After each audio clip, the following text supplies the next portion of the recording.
परिचित होंगे।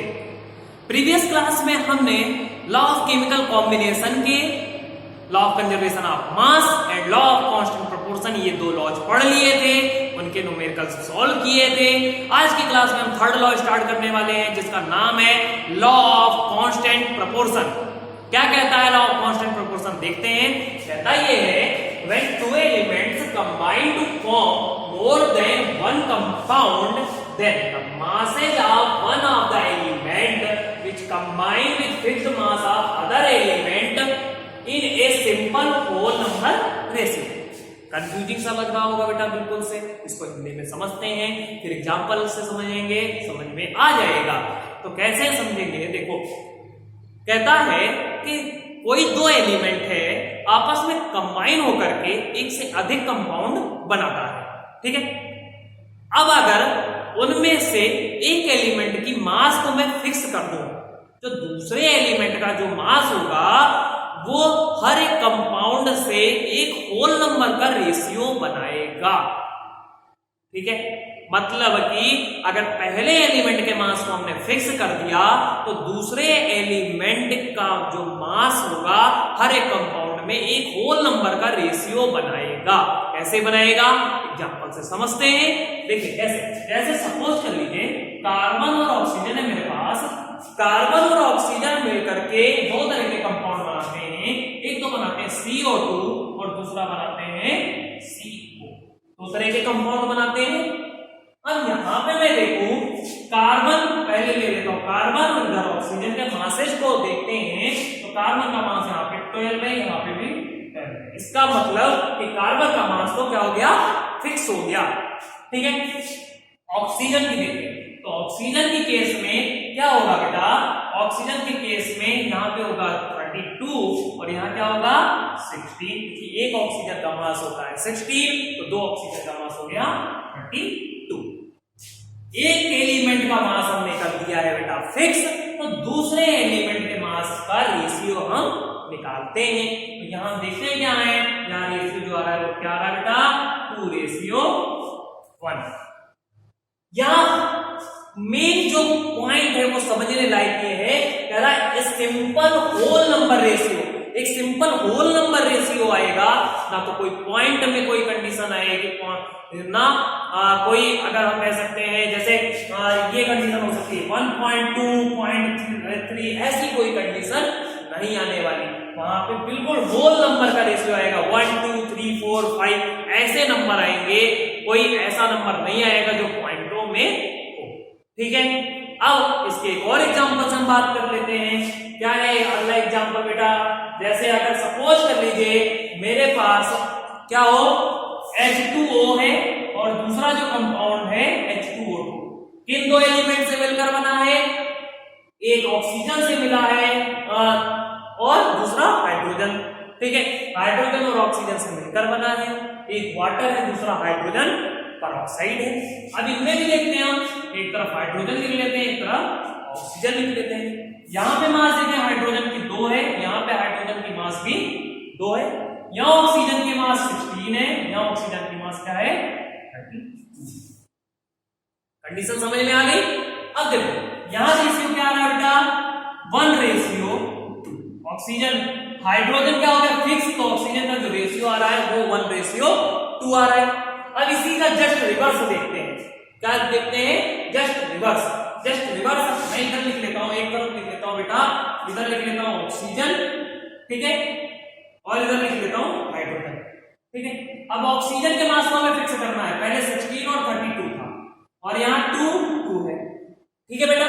अब क्या करते हैं, जब इसको ऑक्सीजन के मास को फिक्स करना है तो हम क्या करते हैं, 2 से हम क्या कर लेते हैं बेटा, दो मतलब मल्टीप्लाई कर लेते हैं। तो ये आ गया 32 रेशियो क्या हो गया 4 हो गया, 32 और 4, तो यहाँ 32, इधर 4 और 2, ये दोनों मास ऑक्सीजन के हो गए क्या बेटा फिक्स कर दिए हमने। तो यहाँ पे क्या होगा 2:1। तो इन दोनों कंपाउंड में for the fixed mass of hydrogen the ratio of oxygen will be 1:2 and for the fixed mass of oxygen the ratio of hydrogen will be 2:1। That is a whole number. I think ये समझ में आ गया होगा। इसी तरह से एक और एग्जांपल लेते हैं हम, कौन सा, नाइट्रोजन और ऑक्सीजन से रिलेटेड कंपाउंड का मैं एग्जांपल लेता हूं। नाइट्रोजन और ऑक्सीजन से बने कंपाउंड, जैसे नाइट्रोजन और ऑक्सीजन से मिलकर बने कंपाउंड कई सारे हो सकते हैं। एक हो सकता है NO2, एक हो सकता है N2O, ठीक है, एक हो सकता है NO, ठीक है, एक हो सकता है क्या, एक हम लेते हैं N2O4, एक लेते हैं N2O5, एक लेते हैं N2O3, ठीक है, कई सारे हमने ले लिए।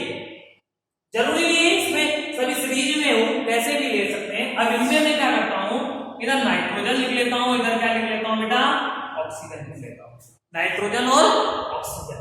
तो नाइट्रोजन का यहां मास देखते हैं बेटा 14 है, ऑक्सीजन कितना हो रहा है 32, ठीक है, यहां पे नाइट्रोजन हो रहा है 28, यहां ऑक्सीजन हो रहा है 60, ठीक है बेटा, यहां पे हो रहा है नाइट्रोजन 14 और यहां ऑक्सीजन कितना हो रहा है बेटा, यहां ऑक्सीजन हो रहा है 60, ठीक है, यहां पे नाइट्रोजन हो रहा है 28, क्योंकि 1 नाइट्रोजन का 14, 2 नाइट्रोजन का हो गया 28, यहां पे 16 फोर जा 60, यहां पे नाइट्रोजन हो रहा है 28, यहां पे हो रहा है ऑक्सीजन 80, यहां पे नाइट्रोजन हो रहा है 28 और ऑक्सीजन हो रहा है क्या, ऑक्सीजन हो रहा है 48, ठीक है बेटा।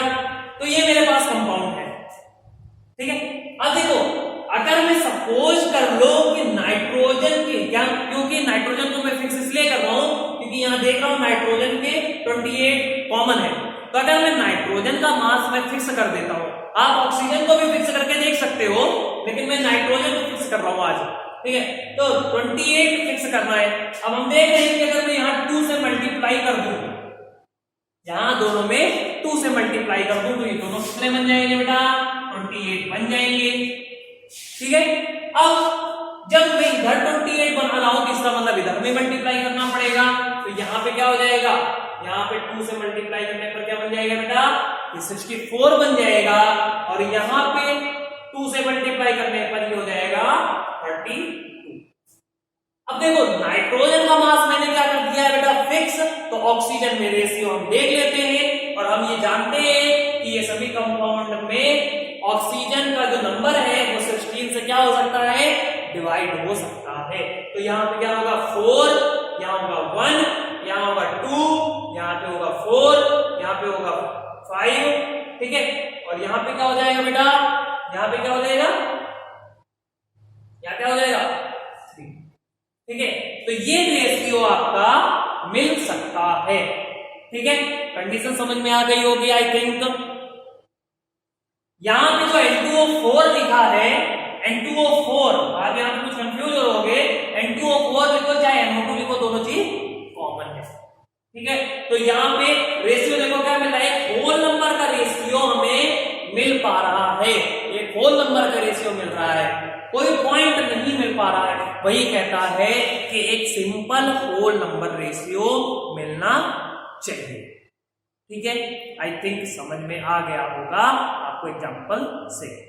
अब हम कुछ न्यूमेरिकल्स को सॉल्व करेंगे, देखते हैं कौन कौन से तरह के क्वेश्चंस आते हैं। बेटा देखो क्वेश्चन, देखो क्या कहता है, carbon and oxygen are known to form 2 compound, the compound content in one of these compound is 42.9%, while in other it is 27.3%. Show that the data are in the arrangement of law of multiple proportion. Question को समझो क्या कहता है। Question कह रहा है carbon और oxygen को हम जानते हैं 2 तरह के कंपाउंड बनाते हैं। पहले वाले कंपाउंड में कार्बन की जो कंटेंट है वो 42.9% है और दूसरे वाले कंपाउंड में 27.3% है। और कहता ये है कि आपको ये शो करना है कि ये जो अरेंजमेंट है ये फॉलो कर रहा है लॉ ऑफ मल्टीपल प्रोपोर्शन को फॉलो कर रहा है। ठीक है, तो देखते हैं किस तरह से। फर्स्ट कंपाउंड में सपोज कर लेते हैं सबसे पहला कि जो ये परसेंटेज दिया है 42.9%, यहाँ दिया 27.3%। इसका मतलब मिक्सचर को हम क्या कर लेते हैं, मिक्सचर या कंपाउंड मान लेते हैं। जो कंपाउंड है, कंपाउंड कितना है बेटा, 100 ग्राम का हमने कंपाउंड बनाया है, ठीक है, 100 ग्राम का, चाहे जो भी कंपाउंड हो, ठीक है। तो पहले कंपाउंड में इन द फर्स्ट कंपाउंड में कार्बन कितना हो गया बेटा, कार्बन हो गया 42.9 ग्राम, ठीक है, 42.9 ग्राम। देन ऑक्सीजन कितना हो जाएगा बेटा, देन ऑक्सीजन हो जाएगा 100 माइनस 42.9 ग्राम, है ना, 42.9 ग्राम इक्वल टू कितना निकलेगा बेटा, इसको घटाएंगे तो यहां पे हो जाएगा 0.1, है ना, और 100 में से 43 गए, कितना हो गया बेटा, हो गया 57.1 ग्राम मिलेगा हमें। कितना मिल जाएगा, 57.1 ग्राम क्या मिल गया हमें, ऑक्सीजन, फर्स्ट कंपाउंड में। Second compound, in the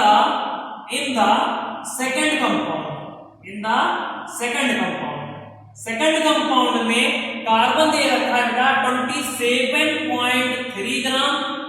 then क्या दिया है, ऑक्सीजन मिलेगा कितना, ऑक्सीजन मिलेगा 100 माइनस 27.3 ग्राम इक्वल टू क्या हो जाएगा बेटा, या 0.7 मिलेगा हमें, पॉइंट मिलेगा 7 ग्राम, ठीक है, 0.7 ग्राम, 0.7 ग्राम। अब देखो इधर 100 में से 28 गए, कितना होता है बेटा, होता है 72.7 ग्राम हमें क्या मिल गया, हमें मिल गया ऑक्सीजन मिल गया, ठीक है। कार्बन भी पता चल गया हमें, ऑक्सीजन भी पता चल गया।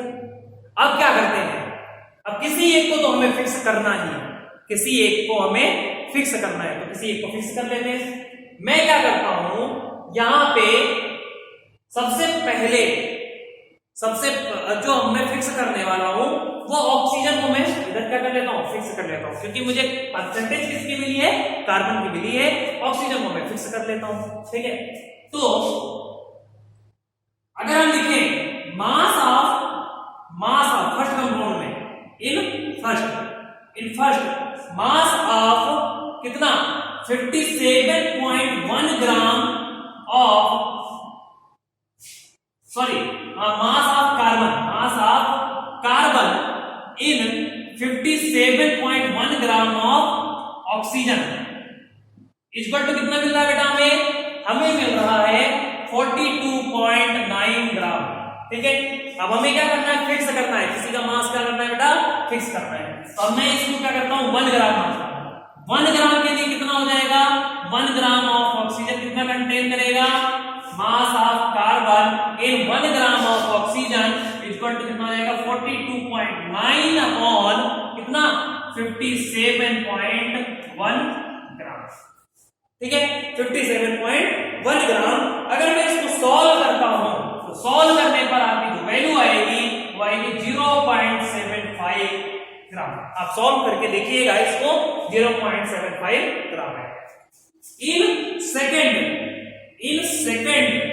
सेकंड कंपाउंड में देखें, मास ऑफ कार्बन इन कितना है, 72.7 gram of oxygen equal to कितना बन रहा है बेटा, 27.3 ग्राम मिल रहा है। तो 1 ग्राम के लिए कितना हो जाएगा, 1 ग्राम ऑफ ऑक्सीजन कितना कंटेन करेगा, 1 ग्राम ऑफ ऑक्सीजन कंटेन करेगा 27.3 अपॉन 72.7, और इसकी जो वैल्यू आएगी वो 0.375 ग्राम आएगी, ठीक है। ये आप सॉल्व करके देखिएगा, यही वैल्यू आएगी। अब देखिए हमने क्या किया, कार्बन का जो मास था वो क्या, सॉरी, ऑक्सीजन का जो मास था वो क्या कर दिया, फिक्स कर दिया। तो हम दोनों हम लिख लेते इधर फर्स्ट कंपाउंड, ठीक है, और इधर लिख लेते हैं सेकंड कंपाउंड। क्या लिख लेते हैं बेटा, सेकंड कंपाउंड, ठीक है।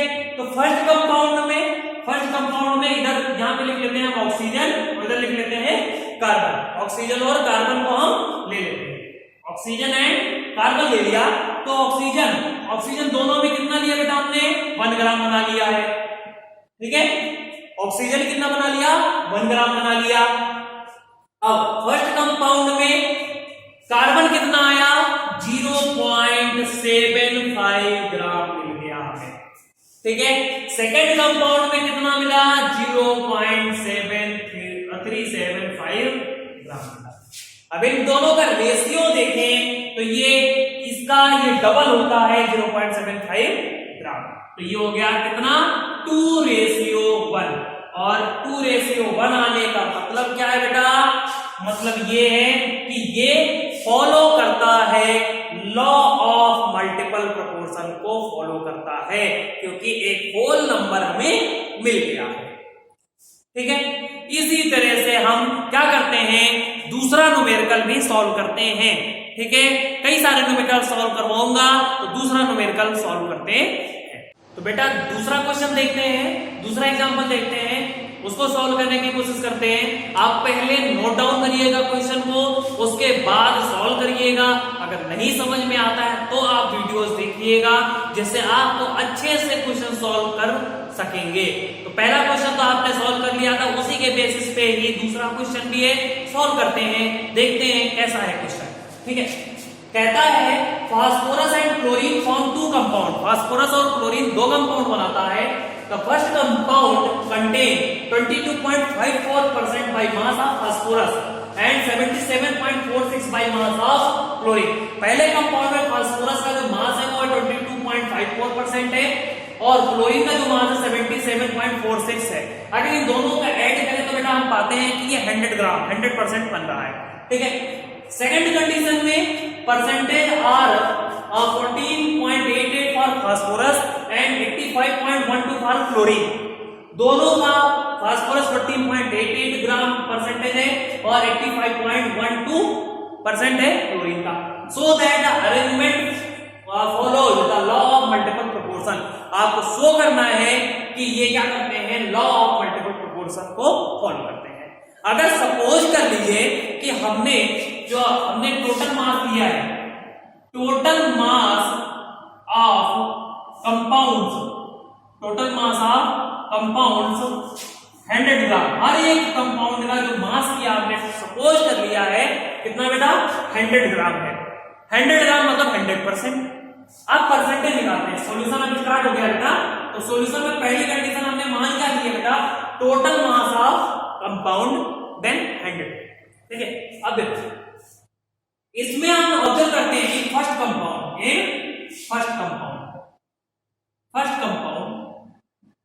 फास्फोरस कितना बन रहा है बेटा, अब 100% ये दोनों का एडिशन कितना बन रहा है 100% ही बन रहा है। तो फास्फोरस कितना बन रहा है, फास्फोरस है 22.54 ग्राम एंड क्लोरीन कितना बन रहा है बेटा, क्लोरीन बन रहा है 77.46 ग्राम। इसी तरह से इन सेकंड कंपाउंड में बेटा क्या बन रहा है, फास्फोरस कितना है बेटा, फास्फोरस है 40.88 ग्राम एंड क्लोरीन कितना बन रहा है बेटा, क्लोरीन बन रहा है 85.12 ग्राम, ठीक है। अब क्या करते हैं हम किसी भी एक एलिमेंट का जो मास होगा वो हम फिक्स कर लेंगे, ठीक है। तभी हमने क्या किया था, तभी हमने ऑक्सीजन का उधर वाले में मास फिक्स किया था, मतलब सेकंड एलिमेंट का किया था। इस वाले केस में हम फर्स्ट एलिमेंट का मास हम फिक्स करते हैं, ठीक है। अब देखो क्या है फर्स्ट कंपाउंड में बेटा क्या है कि 22.54 ग्राम फास्फोरस रिएक्ट्स विद कितने से रिएक्ट करता है बेटा 77.46 ग्राम ऑफ क्लोरीन, ठीक है। क्लोरीन से रिएक्ट करता है, ठीक है। अब देखो अब होगा क्या कि 1 ग्राम जो होगा 1 ग्राम फास्फोरस रिएक्ट करेगा 77.46 अपॉन 22.54 ग्राम ऑफ किसके साथ में रिएक्ट करेगा? क्लोरीन के साथ में रिएक्ट करेगा। ठीक है, ये कंडीशन आई थिंक समझ में आ गई होगी, है ना। अब हम इसको क्या करेंगे, जब हम सॉल्व करते हैं बेटा, तो इसकी जो वैल्यू आती है वो वैल्यू आप सॉल्व करेंगे तो 3.44 ग्राम क्या होगी वैल्यू आएगी। ठीक है बेटा, सॉल्व नहीं कर रहा हूं क्योंकि टाइम कंज्यूम होगा, तो आप सॉल्व करने की कोशिश कीजिएगा।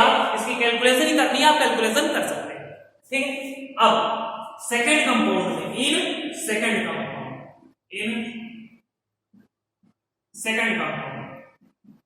कंपाउंड में देखते हैं बेटा क्या है।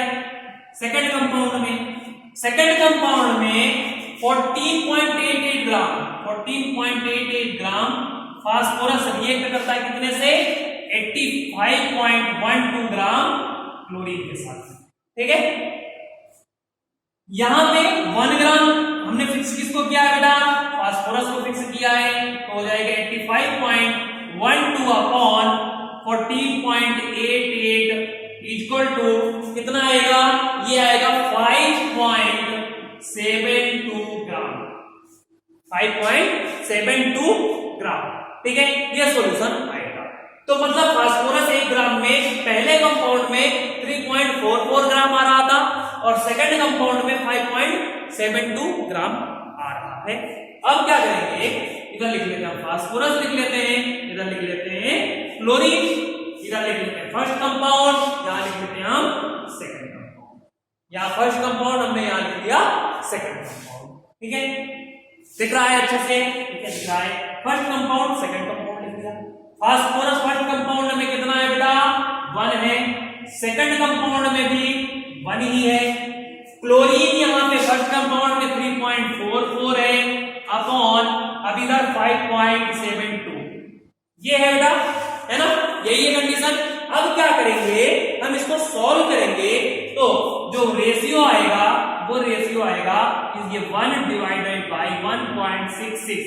ठीक है, 1.66 जो कि एवरेज में अगर लिया जाए तो एवरेज में ये क्या हो जाएगा, इसको मैं मानूं तो ओवरऑल जो कैलकुलेशन आएगा, तो देखो अगर सपोज कर लीजिए इसको 3 से मैं मल्टीप्लाई कर देता हूं, ऊपर नीचे अगर मैं 3 से मल्टीप्लाई कर देता हूं तो क्या बनेगा बेटा?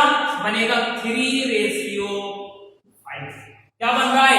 3:5।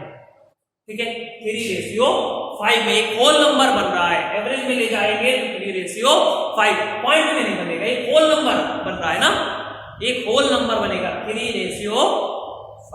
ठीक है, तो क्लोरीन का जो रेशियो फास्फोरस को फिक्स करने पर क्लोरीन का जो रेशियो आया वो क्या आया? 3:5, और जो कि होल नंबर बन रहा है तो इस अकॉर्डिंग हम कह सकते हैं कि कौन सा लॉ फॉलो कर रहा है? लॉ ऑफ मल्टीपल प्रोपोर्शन को फॉलो कर रहा है। ठीक है, आई थिंक ये क्वेश्चन समझ में आ गया है। ठीक है, next question, third number question देखते हैं क्या है। ठीक है, देखते हैं बेटा, कह रहा है 3 oxides of lead on analysis were found to contain lead under। कह रहा है 3 ऑक्साइड लेड के हैं, 3 तरह के ऑक्साइड लेड बनाता है जिसमें लेड की परसेंटेज बताई गई है कि 3.45 gram of yellow oxide contain 3.21 gram of lead. कह रहा है कि 3.5 ग्राम और 45 ग्राम येलो ऑक्साइड बनाता है तो उसमें कंटेन होता है 3.21 gram of lead. 1.195 gram brown oxide contain करता है 1.035 ग्राम ऑफ लेड।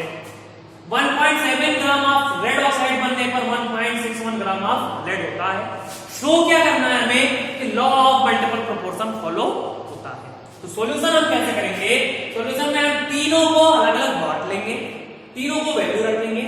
तो ऑक्साइड 3.45 ग्राम है, लेड 3.21 ग्राम, तो ऑक्सीजन कितना हो गया? 0.24।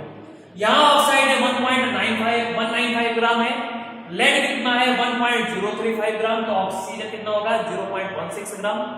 यहां पे भी वही ऑक्साइड 1.77 ग्राम है, लेड 1.61 ग्राम है, तो ऑक्सीजन कितना मिलेगा बेटा? 0.16 ग्राम। अब हम सॉल्व करते हैं। सॉल्व करने के लिए हम क्या करते हैं कि पहले वाले कंडीशन में हम क्या लेंगे? पहले वाले कंडीशन में हम लेंगे येलो ऑक्साइड में कि 3.21 ग्राम लेड कितना ऑक्सीजन रखता है बेटा 0.24 ग्राम रखता है। हम वैल्यू किसकी फिक्स करने वाले हैं क्योंकि लेड मेन मटेरियल है तो लेड की वैल्यू हम फिक्स कर लेते हैं। ठीक है, तो 3.21 ग्राम लेड करता है 0.24 ग्राम, तो 1 ग्राम लेड कितना कंटेन करेगा लेड 1 ग्राम लेड कितना कंटेन करेगा ऑक्सीजन 0.24 अपॉन 3.21 ग्राम।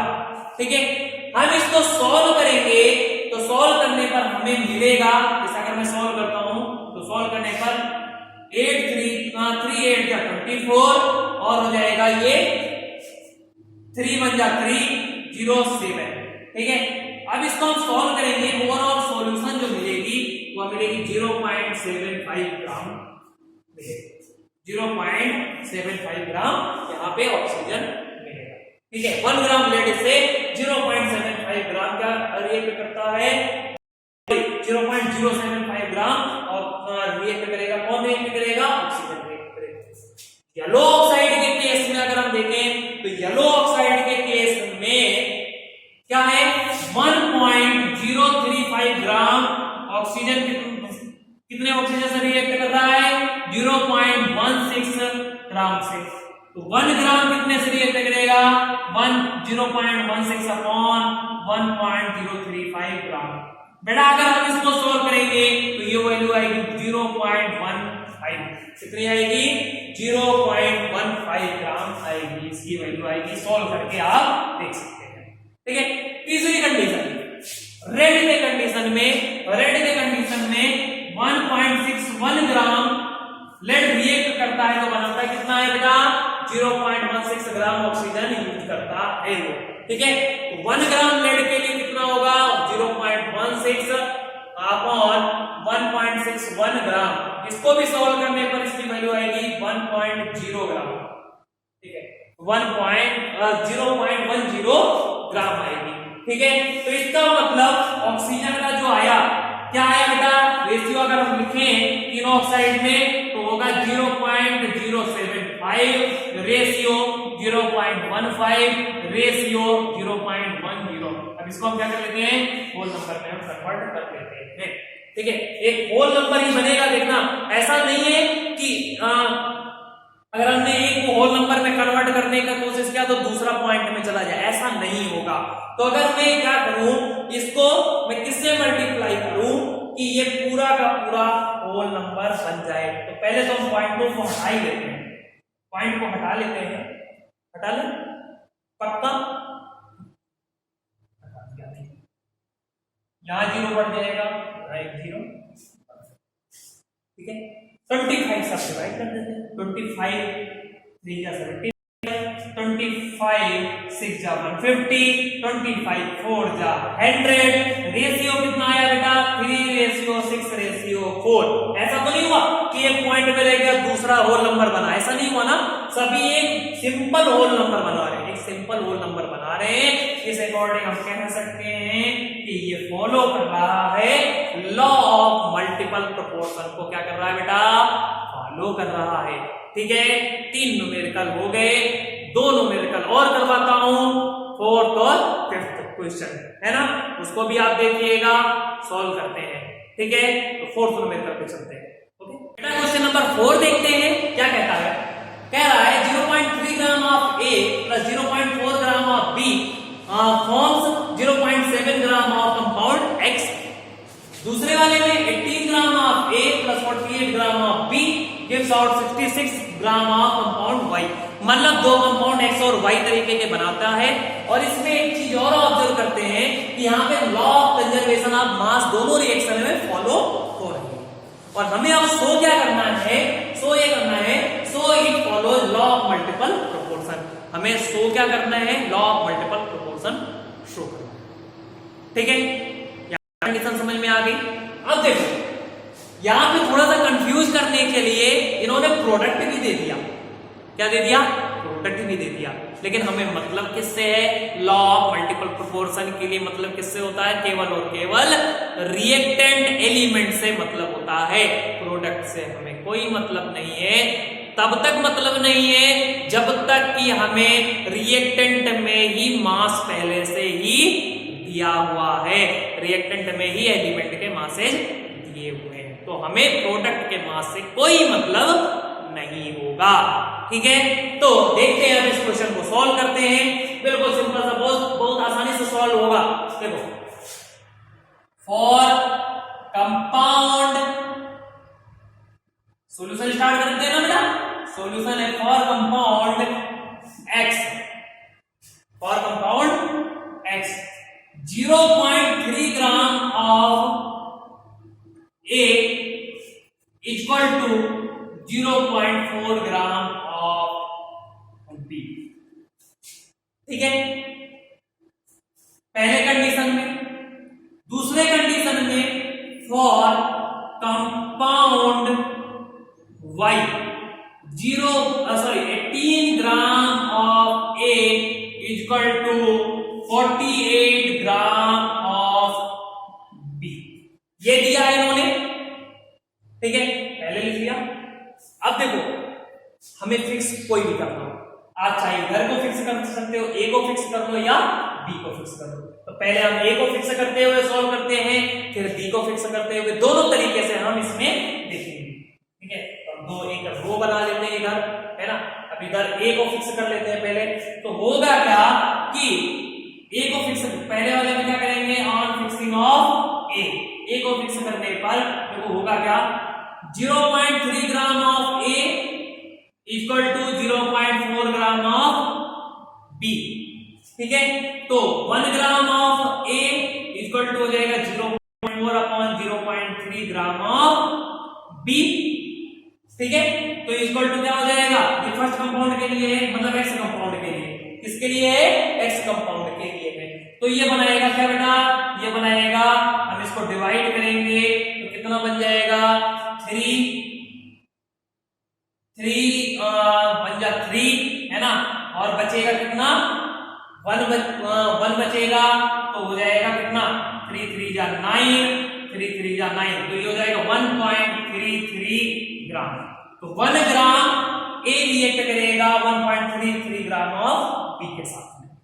y के लिए अगर हम कंडीशन रखते हैं, इसके लिए बेटा y के लिए कंडीशन अगर हम रखते हैं तो y के लिए क्या होगा बेटा, y के लिए होगा 18 gram of A equal to 48 gram of B। क्या है, 48 ग्राम ऑफ B। ठीक है, तो 1 gram of A equal to 48 upon 18 solve करने पर बेटा आएगा, ये आएगा 2.66 ग्राम आएगा आपका, 2.66 ग्राम आएगा। अब देखो, तो x और y के लिए रेशियो अगर हम निकालते हैं बेटा, x और y का रेशियो अगर निकालते हैं तो क्या हो जाएगा, 1.33 रेशियो 2.66 इक्वल टू कितना आ रहा है, 1:2। किसका आ रहा है, a को फिक्स किया तो रेशियो किसका आया, b, रेशियो ऑफ b, है ना। b का रेशियो आ रहा है किसके, x और y के केस में 1:2। a को हमने फिक्स कर लिया था। अब इधर वाले कंडीशन में हम क्या करते हैं, इधर वाले कंडीशन में हम b को फिक्स कर लेते हैं। किसको कर लेते हैं बेटा, b को फिक्स कर लेते हैं। तो होगा क्या, 0.4 gram of b equal to 0.3 gram of a, ये होगा ना। तो होगा क्या कि 1 gram of b equal to कितना बनेगा, 0.3 अपॉन 0.4, काट दो, ये हो जाएगा 0.75 ग्राम आ जाएगा। ठीक है, 1 ग्राम b के लिए कितना हो जाएगा, 1 ग्राम b के लिए हो जाएगा 0.7 ग्राम of a, 0.75 gram of a हो जाएगा। ठीक है, अब आगे की कंडीशन में देखते हैं। यहां पे ये किसके लिए था, x कंपाउंड के लिए था, y कंपाउंड के लिए भी हम निकाल लेते हैं बेटा। तो y कंपाउंड के लिए क्या कंडीशन बनेगी, y कंपाउंड के लिए हो जाएगी 48 gram of b equal to कितना बनना था बेटा, 18 gram of a। 1 gram of b equal to हो जाएगा 18 अपॉन 48, कितना बनेगा, 18 अपॉन 48, डिवाइड करते हैं, 6 3 जा 18, 6 8 जा कितना होता है बेटा 48 होता है ना। सॉल्व करने पर इसकी जो वैल्यू आएगी ये कितनी आएगी 0.375 ग्राम आएगी। 0.375 ग्राम किसकी आएगी 1 ग्राम बी के लिए A की वैल्यू आएगी। 1 ग्राम बी के लिए A की वैल्यू आएगी। अब हम इसको यहां पे आप क्या करेंगे, हमने क्या किया बेटा B को फिक्स कर लिया है, तो A का for A ratio of x and y, ठीक है। रेशियो ऑफ B कह सकते हैं रेशियो ऑफ A x और y के केस में क्या बनेगा बेटा, x और y के केस में x में आ रहा है 0.75 रेशियो 0.375, तो यहां पे बन क्या जाएगा बेटा 2:1। कंडीशन समझ में आ गई। जस्ट रिवर्स है, जब हमने A को फिक्स किया B को डेरिवेट किया तो 1:2 आया। जब हमने B को फिक्स किया A के लिए निकाला तो 2:1 आया। ठीक है, यहां पे शायद नहीं दिख रहा है, इसको हम इधर लिख देते हैं बेटा 2:1 आ गया। कितना आ गया 2:1। ठीक है, क्वेश्चन नंबर 5 देखते हैं, जिनमें कुछ डेटास दिए हुए हैं, उन्हीं के बेसिस पे हमें लॉ ऑफ मल्टीपल प्रोपोर्शन को शो करना है। ठीक है, तो कंपाउंड A, B और C दिए हुए हैं, जिनमें कार्बन और हाइड्रोजन के परसेंटेज दिए हुए हैं। तो सबसे पहले A कंपाउंड में कार्बन परसेंट 75% है, हाइड्रोजन परसेंट 25% है। B कंपाउंड में कार्बन 85.7% है, हाइड्रोजन 14.3% है। कंपाउंड C में 92.3% कार्बन है और 7.7% हाइड्रोजन है। तो सपोज कर दीजिए, अब सब परसेंटेज अगर बात कर रही तो मैं मान लेता हूं 100 ग्राम ऑफ कंपाउंड बन रहे हैं। सारे कंपाउंड जो भी बन रहे हैं, चाहे जो भी कंपाउंड बनता है वो क्या बन रहा है 100 ग्राम ऑफ कंपाउंड बन रहा है। अब सॉल्यूशन इसका करते हैं हम, तो सॉल्यूशन में हम क्या करते हैं बेटा A, B और C तीनों कंपाउंड का एक ग्रुप बना देते हैं। क्या करते हैं, तीनों कंपाउंड का एक ग्रुप बना देते हैं। ठीक है, तीनों कंपाउंड का मैंने ग्रुप बना दिया। एक कंपाउंड में अगर मैं बात करूं तो कार्बन कितना बेटा, कार्बन है आपका है 75 ग्राम। 75 ग्राम कार्बन है 75 ग्राम। एंड हाइड्रोजन है क्या, हाइड्रोजन है 25 ग्राम। हाइड्रोजन क्या है 25 ग्राम। बी कंपाउंड में कार्बन है 85.7 ग्राम, हाइड्रोजन है 14.3 ग्राम। ठीक है, ये है। और यहां पे आएगा 90 कार्बन है 92.3 ग्राम और हाइड्रोजन है 7.7 ग्राम। ठीक है, वैल्यूज अगर देखते हैं तो हाइड्रोजन की वैल्यू कम है, इसीलिए सॉल्यूशन में आसानी के हिसाब से हम क्या करते हैं हाइड्रोजन को ही फिक्स करेंगे। किसको करेंगे, हाइड्रोजन को फिक्स करेंगे। तो 25 ग्राम हाइड्रोजन इक्वल टू कितना 75 ग्राम कार्बन, है ना 75 ग्राम कार्बन। ठीक है, अब देखो 1 ग्राम हाइड्रोजन क्या बनेगा 75/25 इक्वल टू कितना बेटा बन जाएगा, ये बन जाएगा आपका 3 ग्राम कार्बन बन जाएगा। ठीक है, 1 ग्राम हाइड्रोजन से क्या मिल रहा है 3 ग्राम कार्बन मिल रहा है। यहां वाले में यहां पे 14.3 ग्राम हाइड्रोजन से मिल रहा है, 85.7 ग्राम कार्बन मिल रहा है। 1 ग्राम हाइड्रोजन से मिलेगा आपको 85.7 divide by 14.3 gram of carbon equal to मिलेगा आपको 5.99 ग्राम ऑफ कार्बन। ठीक है, 5.99 ग्राम ऑफ कार्बन। ठीक है, अब देखो यहां पे क्या हो रहा है, यहां पे 7.7 ग्राम ऑफ हाइड्रोजन है, जिससे मिल रहा है कितना, जिससे मिल रहा है आपको 92.3 ग्राम ऑफ कार्बन मिल रहा है। तो 1 ग्राम ऑफ हाइड्रोजन से क्या मिलेगा 92.3 अपॉन 7.7 इक्वल टू हो जाएगा 11.98 ग्राम ऑफ कार्बन। सॉल्व करके आप देखिएगा यही वैल्यूज आएगी आपकी। अब देखो रेशियो अगर देखते हैं, हम क्या करते हैं बेटा रेशियो देखते हैं A, B और C। ठीक है, A, B और C सी में हम रेशियो देखते हैं। थोड़ा सा इसको ऊपर में लिख लेता हूं, इससे आपको दिख जाएगा। ए, बी और सी में रेशियो देखते हैं कंपाउंड में। तो हाइड्रोजन हमने फिक्स कर दिया है, कार्बन को रखते हैं। तो कार्बन है 3, 5.99, 11.98, है ना। अगर हम इसको एवरेज में लिखें तो क्या बन सकता है 3 रेशियो 6 रेशियो 12। ओवरऑल इसका रेशियो जो बनेगा वो बनेगा 1 रेशियो 2 रेशियो 4। तो कार्बन का रेशियो क्या आ गया बेटा 1 रेशियो 2 रेशियो 4 आ गया। और जब ये एक सिंपल होल रेशियो मिल रहा है तो इस अकॉर्डिंग हम कह सकते हैं कि ये लॉ ऑफ मल्टीपल प्रोपोर्शन को फॉलो कर रहा है। ठीक है, आज की क्लास में हमने यहां तक पढ़ लिया है, थर्ड लॉ के कुछ न्यूमेरिकल्स सॉल्व कर लिए हैं। लॉ ऑफ कौन सा था, लॉ ऑफ मल्टीपल प्रोपोर्शन। कल की क्लास में हम फोर्थ लॉ पढ़ेंगे जो है क्या है रेसिप्रोकल लॉ पढ़ेंगे, जो कि फोर्थ लॉ होगा, जिसके बारे में पढ़ेंगे लॉ ऑफ रेसिप्रोकल प्रोपोर्शन के बारे में पढ़ेंगे। ठीक है, उसके भी न्यूमेरिकल्स सॉल्व करेंगे। यहाँ पे जो नहीं समझ में आया होगा बेटा उसको कमेंट सेक्शन में आप पूछ लीजिएगा।